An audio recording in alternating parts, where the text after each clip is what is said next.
Hello everyone, welcome to audio book presents short story series অল্পেই গল্প। তো কেমন আছেন সবাই?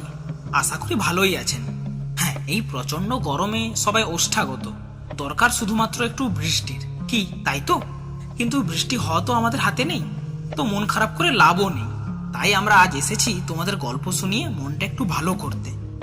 না না, আর বকে কাজ নেই, বুঝলে? তোমরা বরং গল্পটা এনজয় করো, আর আমি চললুম বৃষ্টির খোঁজে, দেখি তাকে কোথাও পাই কিনা। আর হ্যাঁ, কি কোথা থেকে শুনছো কমেন্টে জানাতে ভুলবে না কিন্তু। তাহলে চলো শুরু করা যাক।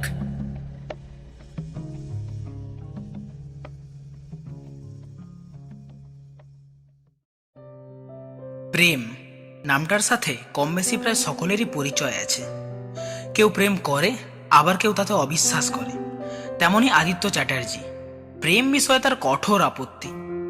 স্কুলে মেয়েদের সাথে কথা বলা তো দূরের কথা, মেয়েদের থেকে সে 10 হাত দূরে থাকতো। কিন্তু ওই যে কবি বলেছেন, হৃদয় আছে যার সেই তো ভালোবাসে। প্রতিটি মানুষেরই জীবনে প্রেম আসে, এর ব্যতিক্রম আমরা কেউই নয়। যাই হোক, স্কুলের পাঠ চুকিয়ে আদিত্য এখন কলেজ স্টুডেন্ট। কলেজে প্রথম বছর ওই একই নিয়মেই কাটলো, কিন্তু দ্বিতীয় বছর আদিত্যর মনে একটা ইচ্ছে জাগলো। ওই যে আগেই বলেছি, প্রতিটি মানুষেরই জীবনে প্রেম আসে। আদিত্যর ইচ্ছে হলো সে প্রেম করবে। হ্যাঁ, মিস্টার আদিত্য চ্যাটার্জি চায় প্রেম জিনিসটার এক্সপিরিয়েন্স করতে। তাই সে সাহায্য নিল তার কাছের বন্ধু তথা কলেজের প্রেমিক স্টুডেন্ট রোহিতের। একদিন আদিত্য রোহিতের কাছ থেকে কলেজের একটি অতীব সুন্দর মেয়ে ঈশিতার ইনস্টা আইডি নিল তার সাথে কথা বলার জন্যে। ব্যাস, এখানেই সব শুরু।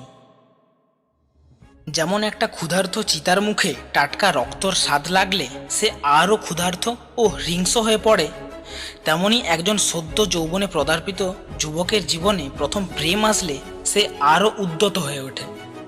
তার বন্ধুর কথা সে না শুনেই 6 মাসের মধ্যে আদিত্য 5 থেকে 6টা মেয়ের সাথে কথা বলতে লাগলো, এবং যথা সময়ে প্রায় প্রতিটা মেয়েই আদিত্যকে প্রেমের প্রস্তাব দিল। আচ্ছা, আপনি কি ভাবছেন, আদিত্য কার প্রস্তাবটা গ্রহণ করবে? আচ্ছা আপনিই বলুন তো, সদ্য যৌবনে পদার্পিত কোনো যুবক কখনো কোনো মেয়ের মন ভাঙতে পারে কি? সুতরাং আদিত্য এর ব্যতিক্রম না। কিন্তু ওই যে একটা কথা আছে, প্রতিটা প্রেম সত্যি হয় না, আর সত্যিকারের প্রেম কখনো ভোলা যায় না। হ্যাঁ, সত্যিকারের ভালোবেসেছিল ঈশিতা, মানে আদিত্যের প্রথম প্রেমিকা। কিন্তু আদিত্য প্রেমের মোহে এতটাই মত্ত ছিল যে তার জীবনের প্রথম প্রেমিকার সাথে কথা বলা কিংবা দেখা করার মতো সময় তার কাছে ছিল না। তাই কালের নিয়মে ক্রমশ বাড়তে থাকে দূরত্ব ও জমতে থাকে টুকরো টুকরো অভিমান। হ্যাঁ, যা হওয়ার ছিল তাই হলো। ওই যে বলেছিলাম, সব প্রেম সত্যি হয় না, এবং তার জলজ্যান্ত প্রমাণ মিস্টার আদিত্য চ্যাটার্জি। এখন 5-6টা তো দূরের কথা, একজনও নেই যে তাকে সত্যিকারের ভালোবাসবে। আর যারা এসেছিল তারা কেউ এসেছিল টাকার লোভে, আর কেউ সময় অতিবাহিত মানে টাইম পাস করতে। আর ঈশিতা, না, তার কথা মনে নেই আর আদিত্যর।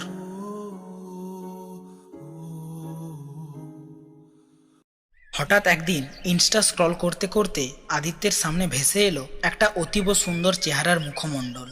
না, আর চিনতে বাকি নেই আদিত্যর সেই কন্যাটিকে। আস্তে আস্তে সমস্ত স্মৃতি তার চোখের সামনে ভেসে উঠতে লাগলো, আর মনে মনে ভাবতে লাগলো ঈশিতা কি এখনো মনে রেখেছে তাকে। এবার আরেকটু স্ক্রল করতেই সে দেখলো একই অ্যাকাউন্ট থেকে পোস্ট করা আরেকটি ছবি, যাতে একটি পুরুষ হাতের ওপর একটি মহিলার হাত, আর ক্যাপশনে লেখা আই বিলিভ ইন ইউ ও একটা রেড হার্ট।